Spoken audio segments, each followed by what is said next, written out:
On t'aime pas tous, bien-aimés frères et sœurs.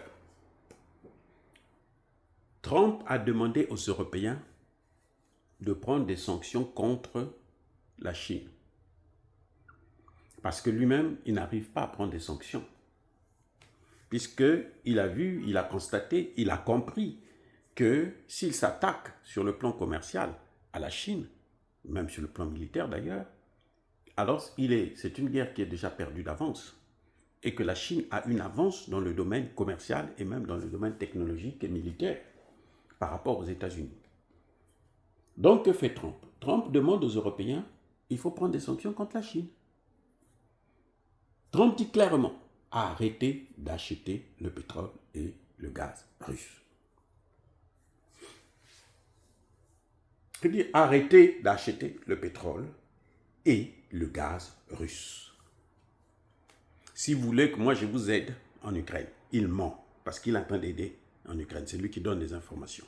La base, la logistique, se trouve en Allemagne. Ce sont des généraux américains, pas des généraux français, pas anglais, pas allemands, mais américains qui gèrent toutes ces opérations que vous voyez de la Russie, de l'Ukraine en Russie. Donc, Trump demande à ce que les Européens puissent sanctionner, prendre des sanctions secondaires.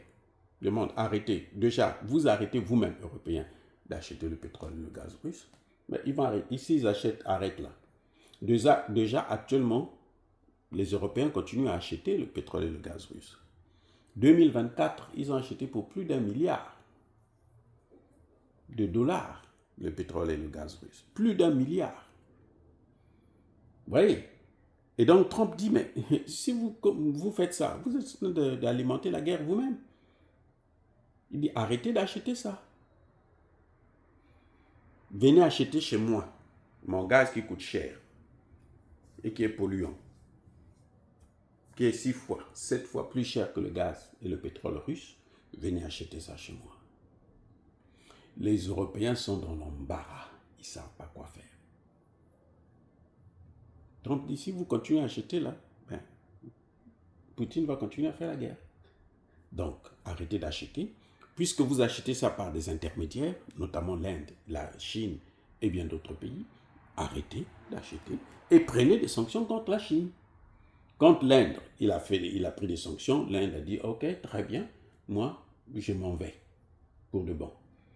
Ça ne s'arrange pas jusqu'à présent avec l'Inde. S'il prend encore avec la Chine, les sanctions qu'il avait prises, la Chine aussi a pris des sanctions, ça a mal tourné. Trump s'est donné, il avait d'abord donné 3 mois. Les 3 mois sont passés, il vient encore de se donner 3 mois pour négocier avec la Chine, pour qu'il puisse trouver un terrain d'entente. Parce qu'il a compris que la Chine ne joue pas. Maintenant, les Européens se disent, bon, nous, on va faire ce que le patron a dit, on va aboyer. La Chine a menacé les Européens, dit, moi, je veux taxer vos produits à 100%. 103%. La Chine est le premier consommateur des produits européens. La Pologne que vous voyez là, c'est des milliards que la Chine déverse pour consommer ses produits agricoles. Vous comprenez?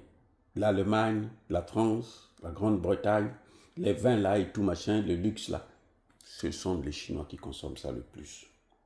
Les Chinois disent, nous allons mettre ça à 100%. Et s'ils mettent ça à 100%, l'Europe qui est déjà fragilisée, qui a des économies déjà par terre complètement ravagées, ce sera ramassé à la cuillère. Les Européens ne peuvent pas tenir encore longtemps. Maintenant, que fait la Chine maintenant? La Chine se dit, mais attendez, les Européens là, ils sont en train d'agir parce que ce sont les États-Unis qui ont décidé. Alors les États-Unis, la Chine menace maintenant directement les États-Unis. Ah oui.